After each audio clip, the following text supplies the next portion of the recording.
CEO founder easy way global Sunday सवाल की इस बेहतरीन एपिसोड में आपका स्वागत है और ये एपिसोड नंबर 44 है। इससे पहले 43 एपिसोड हो चुका है। आप जाकर देखिए, बेहद ही इंफॉर्मेशनल ये एपिसोड होता है जिसमें आप जानते हैं अपने सवालों का आंसर।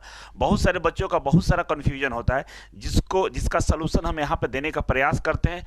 हो सकता है उनके सवालों में आपका भी जो कन्फ्यूजन था, आपका भी जो प्रॉब्लम था, सोल्व हो जाए। इसीलिए एपिसोड को पूरा देखिएगा। अगर आप भी चाहते हैं कि इस एपिसोड का हिस्सा बना कमेंट करना और आपके सवालों का हम यहाँ पे आंसर करें, तो आप भी हमें कमेंट कर सकते हैं। कमेंट करने के लिए छोटा सा फॉर्मेट है, ध्यान रखिएगा। पहले अपना नाम लिखना है, इसके बाद अपना ट्रेड लिखना है, अपना स्टेट का नाम लिखना है, इसके बाद अपना क्वेश्चन से लिखना है। तब जाकर हम आपके सवालों को संडे सवाल में लेने का प्रयास करेंगे, कोशिश करेंगे आपका हम जवाब दे पाएँ। ठीक है, तो चलिए शुरुआत करते हैं। एक दो संडे बीच में मिस हो जाता है। रीज़न ये है कि रेलवे का बैच स्टार्ट हो गया है। रेलवे के बैच ड्राइंग और साइंस मुझे जिम्मेवारी मिली है पढ़ाने के लिए, और भी बहुत सारे बच्चे से स्टार्ट हैं। ऑफलाइन क्लास है, ऑनलाइन क्लास है, तमाम जगह हम लोग बिजी रहते हैं। इसके वजह से अभी थोड़ा सा परेशानी चल रहा है और संडे को हम किसी किसी संडे मिस कर जाते हैं। फिर भी मेरा मोटिवेशन उतना ही है। बहुत सारे बच्चे कॉल करेंगे, सर संडे सवाल नहीं ला रहे हैं। बिल्कुल आएगा, बंद हो ही नहीं सकता है। ठीक है, तो चलिए शुरुआत करते हैं। पहला सवाल है मेरे सामने खुशमन इलेक्ट्रॉनिक्स से है, राजस्थान से। इनका सवाल यह है कि सर मैंने जितने भी पेपर दिया है उसमें मेरा 1 नंबर, 0.5 नंबर, 3 नंबर इतने से रह जाता है, ऐसा क्यों? काफ़ी गंभीर सवाल है। चलिए इसका हम जवाब देना चाहेंगे। पहली बात यह है कि देखिए क्या होता है कि 1 नंबर से, कहीं 0.5 नंबर से, कहीं 3 नंबर से अगर छूट रहा है तो इसमें कहीं ना कहीं एक भाग्य की भी बात होती है। भाग्य है कि आपका जो नसीब है ना, कहीं और ले जाना चाहता है, कहीं और बेहतर विकल्प आपके लिए बचा हुआ है। इस वजह से ऐसा हो रहा है। क्योंकि मेरे भी कोचिंग में एक दो छात्र थे। एक छात्र आयुष करके था या मयंक थे, ऐसे ही दोनों में से कोई एक नाम था, जिनका मेट्रो में 0.5 नंबर से छूट गया था। शायद मयंक थे, और 0.5 से छूटा था। इसके बाद वो बेहद ही निराश हुए कि सर मेरा 0.5 से छूट गया मेट्रो, दिल्ली मेट्रो। बाद में उनका सिलेक्शन हुआ यूपीआरवीएनएल में, शायद कहीं ना कहीं सिलेक्शन हुआ यूपीआरवीएनएल में या शायद बार्क में, इसी किसी में से एक में हुआ है। अब वो एक बेहतर विकल्प की तरफ वो जा रहे थे। यूपीआरवीएनएल उनके गांव के, मतलब उनके जो यूपी है, यूपी उत्तराखंड के बीच में उनका पड़ता है घर, तो बगल में हो जाता है और घर की नौकरी हो जाती है। अगर बार्क है तो, अगर बार्क में होंगे तो डीआरडीओ से बेस्ट था। तो उनके लिए भगवान ने निर्धारित करके रखा था उधर। लेकिन मेहनत करने वालों को सफलता मिलती है, इस बात की गारंटी है। आपका ये जो नंबर दिखा रहा है ना, कि ये आपका मेहनत दिखा रहा है और थोड़ा सा प्रयास है, बिल्कुल अंतिम लक्ष्य तक पहुंचे हुए हैं। यहाँ से पीछे नहीं हटना है, निराश नहीं होना है। बहुत बेहतर विकल्प मिलने वाला है आपका। इसीलिए ज़िंदगी आपको इंडिकेशन दे रही है कि बाबू यहाँ नहीं हुआ है। रीज़न है कि कहीं बेहतर विकल्प आपके लिए है, बस समय का इंतजार है। उस समय आएगा, बस आप लगे रहिए। 100% मोटिवेटेड रहिए कि आपकी नौकरी मिलने वाली है और मिलेगा। मैं इस बात की गारंटी देता हूं, बस लगे रहिए। हो सकता है रेलवे में जाना भगवान आपका नसीब डिसाइड किया हो सकता है डीआरडीओ में हो सकता है बार्क आने वाला उसमें हो, कहीं ना कहीं है, कंफर्म है आप जाने वाले हैं। बस उस समय नहीं आया है, उस समय का इंतजार कीजिए। और मेरी शुभकामनाएं और बेस्ट ऑफ लक। अगर नौकरी मिलती है तो मिठाई खिलाने जरूर आइएगा। मुझसे पता चले कि संडे सवाल में ये बच्चा था और इसकी नौकरी मिली है। दूसरा, सभी लोग इस वीडियो को देख रहे हैं और जानेंगे भी, हाँ सर सही बोले थे, जरूर आना। ठीक है ना? और मेरी पूरी आशीर्वाद कहिए, शुभकामनाएं कहिए, सब आपके साथ है और आपका नौकरी मिलेगा। ठीक है, नेक्स्ट है योगेश, यूपी से, ट्रेड इनका इलेक्ट्रीशियन है।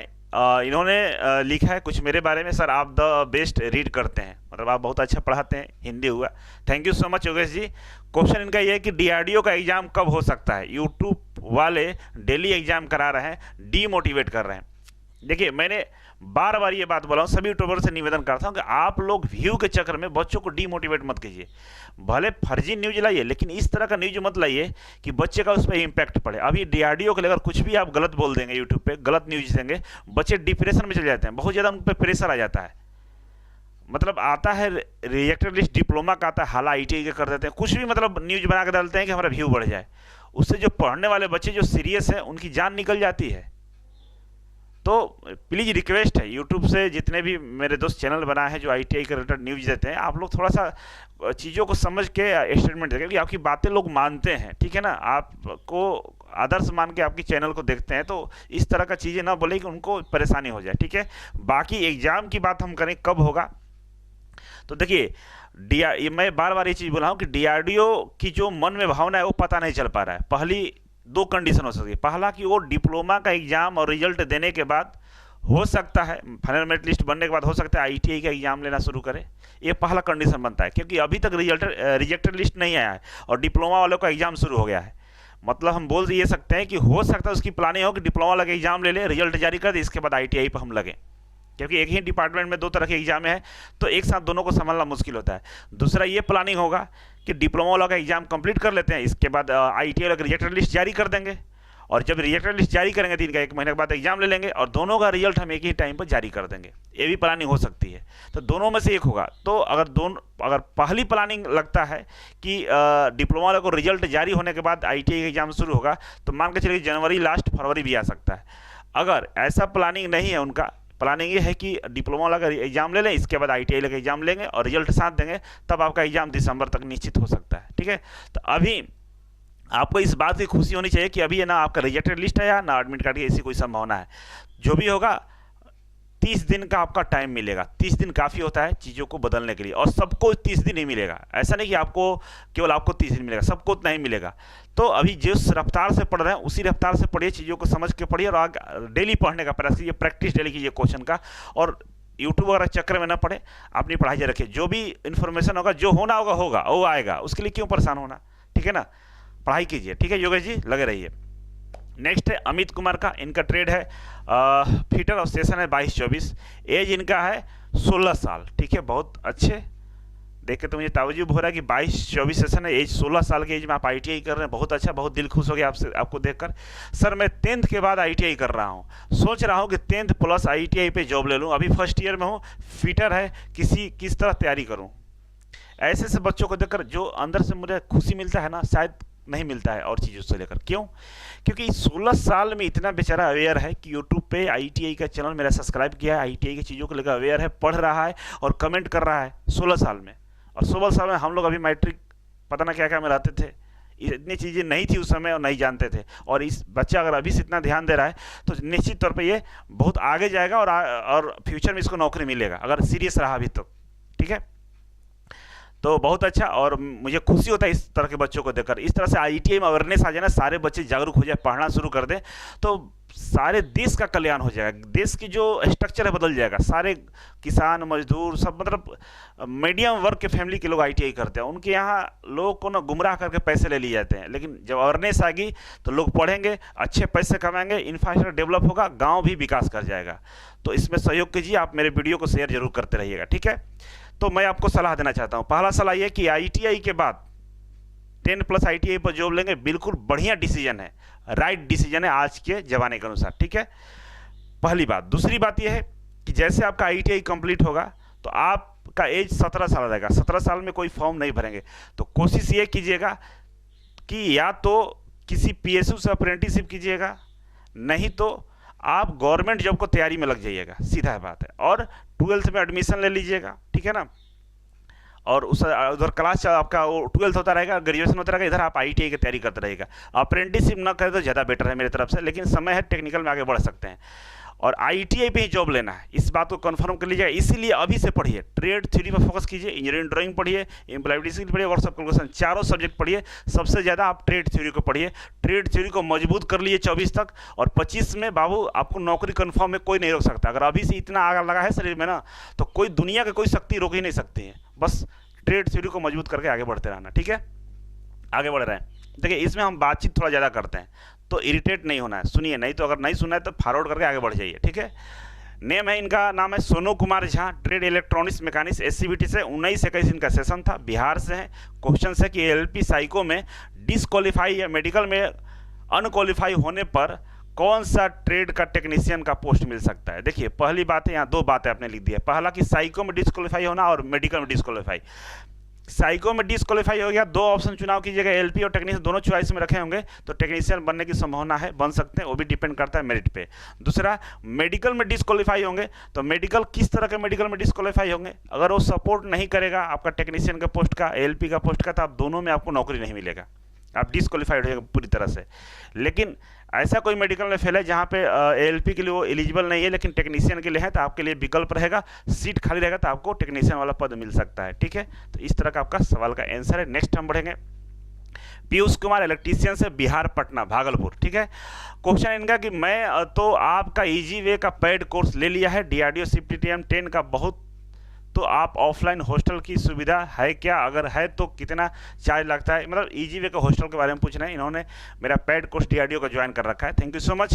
देखिए हॉस्टल का यहाँ सुविधा है, डबल फ्लोर बेड है, एक के ऊपर एक, जैसे ट्रेन का स्लीपर होता है ना, एक के ऊपर एक बेड, इस तरह से डबल फ्लोर बेड है। एक बेड पे एक जो एक तरफ 2 बच्चे रहते हैं, एक तरफ 2 बच्चे रहते हैं, एक रूम में 4 बच्चे रहते हैं। 1170 रुपये फी लगता है, जिसमें बिजली बिल वगैरह सब चीज़ इंक्लूड है। ओनली 1170 रुपये में पटना में हम रहने का व्यवस्था देते हैं।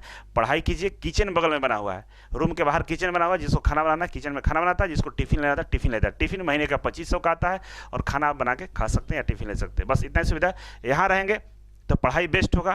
क्योंकि देखिए ऑनलाइन में क्या होता है, हम लोग दोनों जगह सेम पढ़ाते हैं, ऐसा कोई दिक्कत नहीं है, लेकिन आपको समय नहीं मिलता ऑनलाइन में पढ़ने का। कभी घर वाला इधर भेज दिया, कभी उधर भेज दिया, कभी आटा पीसाना है, कभी सब्जी लाना है, कभी किसी के यहाँ निमंत्रण में जाना है, कभी शादी है किसी का शहर घुमाना है, आलू रोपना है, धान काटना है, धान पीटना है, चूरा कुटवाना है, गेहूँ पिसवाना है, तमाम चीज़ें हैं।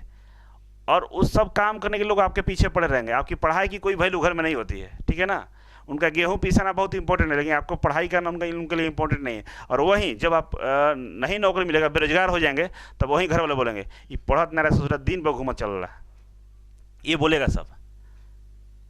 अब दिन भर घूम रहे थे कि पढ़ रहे थे, घर वाले पढ़ने का मौका ही नहीं देते हैं, तो इसीलिए बाहर चले जाएं तो कोई आपसे पूछता भी नहीं है, आराम से पढ़ाई करते हैं। तो कोशिश कीजिए, अगर आना हो तो आ सकते हैं, अभी 2-4 दिन में आ सकते हैं, नहीं तो बाद में एक तो फिर अपना जगह नहीं मिलेगा। ठीक है, name Anup, trade electrician, state Maharashtra से अनूप नाम है, इलेक्ट्रीशियन ट्रेड इलेक्ट्रीशियन लिखे नहीं, गलत लिखे, इलेक्ट्रीशियन है महाराष्ट्र से। इन्होंने पूछा कि सर आईटीआई पे स्टेट इलेक्ट्रिसिटी जॉब अच्छी है या एएलपी? वो रहे कि अगर आईटीआई से बिजली विभाग में नौकरी मिलेगा वो अच्छा है कि रेलवे लोको पायलट अच्छा है?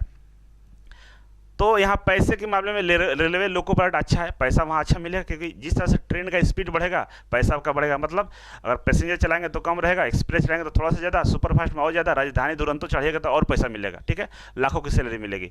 वहीं आपका बिजली विभाग में पैसा कम मिलता है, लेकिन सुख चैन की बात करें, रेलवे ड्राइवर रहेंगे आप, दिन भर ट्रेन चलाते रहेंगे, जब आप घर आएंगे तो आपके बच्चे स्कूल रहेंगे, और जब आप जाएंगे तो बच्चे घर पर रहेंगे, तो बच्चों को कन्फ्यूजन रहेगी मेरे पिताजी कहाँ हैं, कौन है ना, ये प्रॉब्लम आ सकती है। दूसरा कि रनिंग स्टाफ का काम है, तो रनिंग स्टाफ का काम स्टार्टिंग में अच्छा लगता है, बाद में बहुत बोरिंग लगता है। ठीक है ना, पैसे ज़्यादा हैं, लेकिन बिजली विभाग में कहा कि आप फैमिली के साथ रहेंगे, आपके बच्चे पढ़ेंगे, बच्चों को देख रेख कर पाएंगे, और बच्चों को देख रेख करके आगे पढ़ने में जिम्मेदारी आपकी रहेगी अच्छी। उसमें कहा कि बच्चों को देख रेख नहीं कर पाएंगे तो बच्चा हो सकता है गलत रास्ते पे भी चला जाए और सही पे भी जा सकता है। मतलब ये दोनों में डिसएडवांटेज और डिसएडवांटेज दोनों है। आप इसमें देख लीजिए कि आपको क्या करना है, फैमिली के साथ रहना है या रनिंग स्टाफ में रहना है। फैमिली के साथ रहना है तो बिजली विभाग सही है, और रनिंग स्टाफ में रहना है, फैमिली को छोड़कर भी रह सकते हैं, तो फिर एएलपी अच्छा है। ठीक है, देख लीजिएगा।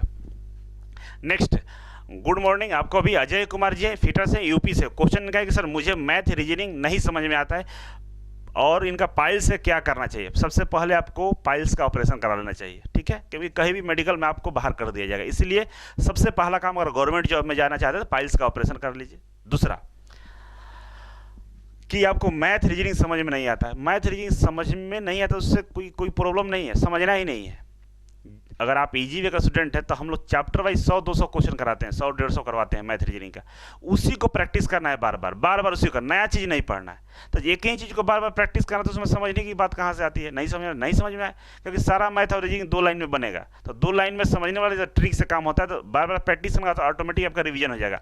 दिक्कत कहाँ होता है कि आप नए नए क्वेश्चन बनाने का प्रयास करते हैं, वही नहीं समझ में आता है, और कोई परेशानी नहीं है। जितने बच्चों को मैथ रीजनिंग में दिक्कत है, चाहे अंदर से इनसिक्योर फील करते हैं, रीजन क्या है, वो हमेशा नया क्वेश्चन डील करते हैं, जबकि मैथ रीजनिंग ये बोलता है कि हमको एक ही क्वेश्चन को बार बार बनाइए। तो मैथ के मान लीजिए चैप्टर परसेंटेज है, परसेंटेज का 100 क्वेश्चन अगर इजी वे क्वेश्चन इससे कराया गया है, चाहे कहीं भी पढ़ रहे हैं कराया गया है, तो 100 क्वेश्चन को 10 बार प्रैक्टिस कर लीजिए, खत्म कहानी, वहीं पर कहानी हो गया, डन, गेम चेंज कर देंगे आप, सब क्वेश्चन बन जाएगा, कोई परेशानी नहीं होगा, सब चीज़ सही हो जाएगा। लेकिन ये काम नहीं कर रहे हैं आप नए नए क्वेश्चन का प्रयास कर रहे हैं, उसी को बनाइए 10 बार, सही हो जाएगा, फिर कोई भी क्वेश्चन आप डील कर लीजिएगा। इसलिए सबसे पहला काम, जो आपको दिया गया है बनाने के लिए, चाहे जो सर बनाए उसी को 10 बार बनाना है, 100 क्वेश्चन को 10 बार प्रैक्टिस करना है उसी चैप्टर का, बनाया हुआ सोल्यूशन देख के भी प्रैक्टिस कर लीजिए, सोच सोच के, कोई दिक्कत नहीं है, क्वेश्चन बनना शुरू हो जाएगा, करके देखिएगा 100% काम आएगा। नेक्स्ट है अनुराग सिन्हा, ट्रेड है इनका, इलेक्ट्रीशियन, स्टेट बिहार है, और इन्होंने लिखा है कि सर मैं ITI से 12th किया हूँ, क्या मैं SSC CGL वगैरह का भी या पुलिस वुलिस में जा सकता हूँ या नहीं। पहली बात है अनुराग जी कि अगर आप CGL SSC का सोच रहे तो ITI क्यों किए, ये गलत है, नहीं कीजिए। अगर ITI किए तो ITI पे फोकस कीजिए, इस सब को छोड़ दीजिए, ठीक है ना, इससे कोई होने वाला नहीं है, जो होगा वो ITI से होगा, पहली बात। दूसरी बात कि 12th पे जो आपने ITI पे जो आपने 12th किया है उससे आप SSC CGL का फॉर्म नहीं भर सकते हैं। हाँ 12th तो हो गया, ITI के बाद 12th किया ITI के बेस पे, उसके बाद आप ग्रेजुएशन कर लेंगे तो CGL वगैरह में फॉर्म भर लेंगे, कोई दिक्कत नहीं होगा। बस 12th वाला डिग्री काम नहीं है, बाकी आप उसके बेस पे ग्रेजुएशन कर सकते हैं, ग्रेजुएशन कर लीजिएगा, इसके बाद CGL जहाँ भी जाना हो जा सकते हैं, कोई दिक्कत नहीं होगा, ठीक है। बिल्कुल आप ITI फोकस कर लीजिए अनुराग जी, मेरी बात को समझिए। नेक्स्ट है नीतीश कुमार, ट्रेड इलेक्ट्रॉनिक्स है, मैकेनिक्स, स्टेट बिहार से, सर मैं ITI कर रहा हूँ, 21-23 सेशन है, इस बार जो LP का फॉर्म आने वाला है क्या मैं भर सकता हूँ, और LP की तैयारी के लिए कौन सा कोर्स ज्वाइन करूँ। देखिए 21-23 सेशन है तो 23 में जुलाई में आपका कंप्लीट होगा, अगर जुलाई में कंप्लीट होगा उस समय तक LP की भर्ती नहीं आती है तो बिल्कुल आप फॉर्म भर सकते हैं, उससे पहले आ जाएगा तो नहीं भर सकते, और भर्ती कभी भी आ सकता है, जनवरी से जुलाई के बीच में कभी भी आ सकता है। और आप इलेक्ट्रॉनिक्स का कोर्स मेरे यहाँ अभी लॉन्च नहीं किया गया है, जैसे ही लॉन्च होगा आप ज्वाइन कर लीजिएगा। अभी फिलहाल आप इंजीनियरिंग ड्राइंग और बेसिक साइंस का कोर्स अवेलेबल है, जो 1200 रुपये में डिस्काउंट दिया है, बाद में 1500 या 1800 हो जाएगा, इसलिए उसको ज्वाइन कर लीजिए। और काफ़ी महत्वपूर्ण है, 40 नंबर आपको ड्राइंग और बेसिक साइंस से पूछता है, जो आपके लिए काफ़ी इंपॉर्टेंट है, ठीक है। आगे बढ़ते हैं। नेक्स्ट है पारस देयर, अच्छा पारस जी यहाँ पे हैं, इन्होंने इलेक्ट्रीशियन फर्स्ट ईयर में है, स्टेट है इनका बैतूल MP, ठीक है। और इनका प्रश्न है कि सर ITI इलेक्ट्रीशियन का एग्जाम पैटर्न बताएं और कैसे तैयारी करें, बताइए सर, प्लीज़ गाइडेंस दीजिए। देखिए बाबू, एग्जाम का पैटर्न सिलेबस बस यही है इलेक्ट्रीशियन का कि आप NCBT का जो सिलेबस है जिसमें 30 के आसपास चैप्टर हैं, सारे चैप्टर को चैप्टर वाइज पढ़िए, नोट्स बनाइए, चैप्टर वाइज प्रैक्टिस कीजिए, ये सब हो जाता है तो फिर आप मॉक टेस्ट का प्रैक्टिस कीजिए, यही पैटर्न है और कुछ पैटर्न नहीं। 30 के आसपास चैप्टर है आपका, सारे चैप्टर का नाम पहले पेज पे लिख लीजिए, हर चैप्टर का अपना नोट्स बनाइए, वीडियो देखिए, उसका क्वेश्चंस लगाइए, इस तरह सारे चैप्टर का ऐसा कीजिए, बाद में सारा चैप्टर कंप्लीट हो जाएगा, उसको 1-2 बार और रिवीजन कर लीजिए, इसके बाद आप प्रैक्टिस सेट लगाना शुरू कर दीजिए, मॉक टेस्ट लगाइए, केवल और केवल क्वेश्चन का प्रैक्टिस कीजिए, आप नौकरी आसानी से ले सकते हैं, ठीक है। यही एक पैटर्न है, बाकी कोर्स हमारे यहाँ ज्वाइन कर सकते हैं अगर ज्वाइन करना है तो। नेक्स्ट है सुमन कुमार, इलेक्ट्रीशियन है, भागलपुर बिहार से, इन्होंने क्वेश्चन किया कि सर मेरा DRDO टेक्नीशियन A का फाइनल कॉपी PDF डिलीट हो गया है, तो डाउनलोड कहाँ से कर सकते हैं, प्री रिप्लाई में। पर डिलीट हो गया ये सब, देखिए ये लापरवाही है ज़िंदगी का, ज़िंदगी में स्टूडेंट लाइफ में लापरवाही मत कीजिए, बहुत ज़्यादा झेलना पड़ जाएगा, किसी का डॉक्यूमेंट्स गिर जाता है, किसी का क्या हो जाता है, ये बेहद ही लापरवाही वाली बात है, नहीं ये सब नहीं होना चाहिए, ठीक है ना। पहली बार डिलीट हो गया है तो ठीक है, एक बार लॉगिन करके देखिए, वहाँ से डाउनलोड का ऑप्शन होता है, डाउनलोड कर लीजिएगा, अगर ऐसा ऑप्शन नहीं है तो फिर बाबू डाउनलोड नहीं कर सकते हैं और परेशान होने की ज़रूरत नहीं है, ठीक है ना। अगर आपको ID पासवर्ड या रजिस्ट्रेशन नंबर याद होगा या मेल पाया होगा, उससे भी काम हो जाएगा, परेशान नहीं होना है, ठीक है। नेक्स्ट हम आगे बढ़ेंगे, और शुभम कुमार ओझा बिहार से, फिटर NCBT से, इनका जनरल से ITI में 87% है, 10th में इनका 64% है, सेशन इनका 19 से 21 है। क्वेश्चन है कि सर मैंने ITI से ही 12th किया है, कोई प्रॉब्लम होगा क्या, बिल्कुल कोई प्रॉब्लम नहीं है, LP की प्रिपरेशन करता हूँ, गुड, बहुत अच्छे, आपको 12th ITI से तो कोई प्रॉब्लम नहीं, आप ग्रेजुएशन कर लीजिएगा, और LP का प्रिपरेशन करें तो अच्छी बात है, उसमें कोई दिक्कत नहीं होने वाली है, बेस्ट ऑफ लक, आगे बढ़ते रहिए, ठीक है। नेक्स्ट है प्रशांत निकम, इनका मैकेनिक्स डीजल है, महाराष्ट्र से, इन्होंने पूछा कि सर रेलवे LP की वैकेंसी कब तक आएगी, तैयारी कहाँ से करें। देखिए रेलवे LP की वैकेंसी अगले साल आएगी और कभी भी आ सकती है, इसका कोई मंथ डिसाइड नहीं, लेकिन वैकेंसी आएगी इस बात की गारंटी है, आप अभी से पढ़ना शुरू कर दीजिए। डीजल मैकेनिक्स का मेरे यहाँ कोर्स अभी स्टार्ट होने वाला है, नोटिफिकेशन आएगा तब, लेकिन उसके सारे पार्ट से स्टार्ट है, मैथ, रीजनिंग, GK से स्टार्ट है, आपका इंजीनियरिंग ड्राइंग और बेसिक साइंस जो 40 नंबर का था वो भी स्टार्ट है, तो आप अलग अलग टुकड़ों में ज्वाइन कर लीजिए, जब टेक्निकल आ गया तो अलग से ज्वाइन कर लीजिएगा, इसी वे कोचिंग से आप कोर्स को ले सकते हैं। नेक्स्ट है मनीष पाल, इनका 20-22 सेशन है, और इन्होंने पूछा कि सर सुजुकी में मोटर से अप्रेंटिसशिप करने के लिए सोच रहा है, सर अच्छा रहेगा या फिर कोई गवर्नमेंट से अप्रेंटिसशिप कर सकते हैं। देखिए अगर प्राइवेट सेक्टर में जाना चाहते हैं तो आप मारुति सुजुकी से कर सकते हैं, कोई दिक्कत नहीं है, लेकिन अगर गवर्नमेंट सेक्टर में जाना चाहते हैं तो आप वहाँ से अप्रेंटिसशिप ना करें। ओवरऑल अगर गवर्नमेंट जॉब में जाना चाहते हैं तो अप्रेंटिसशिप करने की कोई ज़रूरत नहीं है, टाइम वेस्ट कर रहे हैं, आप अप्रेंटिसशिप ना करके गवर्नमेंट तैयारी पर ध्यान दीजिए, ठीक है ना, गवर्नमेंट का तैयारी करेंगे तो ज़्यादा बेस्ट रहेगा, ठीक है। नेक्स्ट हम आगे बढ़ेंगे।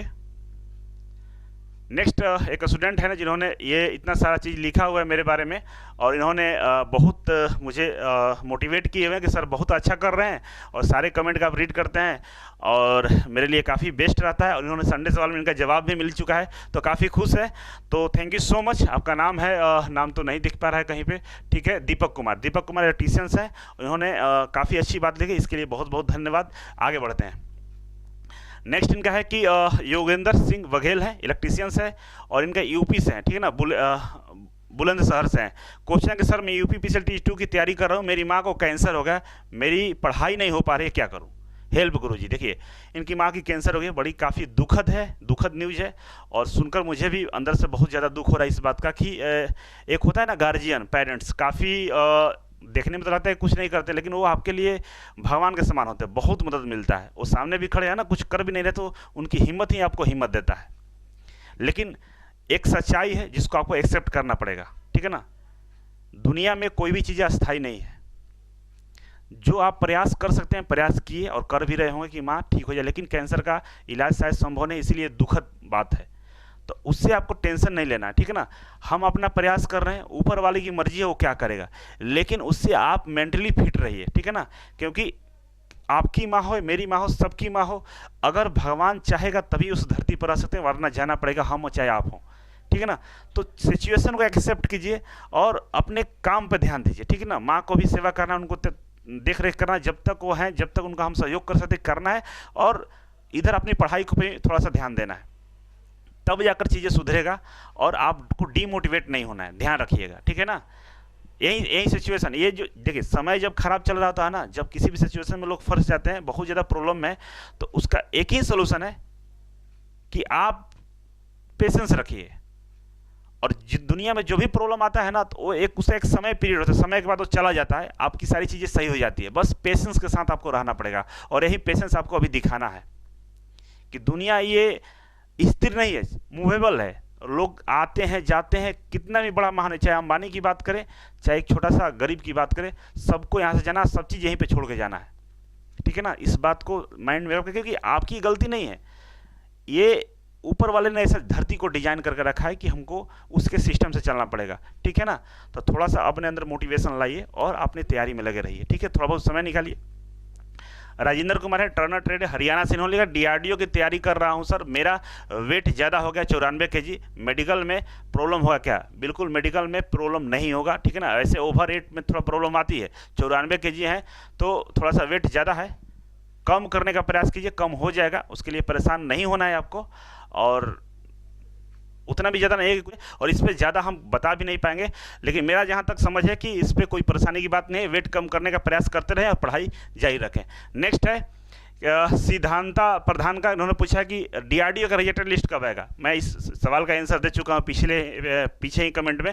तो ऐसा कुछ नहीं है, जनवरी लास्ट तक संभावित हो सकता है कि एग्जाम हो जाए, इसलिए आप पढ़ाई जारी रखें, पढ़ाई पर ध्यान दें, जो होगा वो होगा, रिजेक्टेड लिस्ट आएगा जो आएगा, ठीक है ना। अभी बिल्कुल पढ़ना है, और जनवरी लास्ट तक मान के चलना है कि हमारा टारगेट है, उस समय तक आपका सिलेबस पे कमांड हो जाना चाहिए, प्रैक्टिस क्वेश्चन का हो जाना चाहिए, ठीक है। तो चलिए आज का एपिसोड यहीं समाप्त करते हैं। आई होप आप इस वीडियो को शेयर करेंगे सबके साथ, ठीक है ना।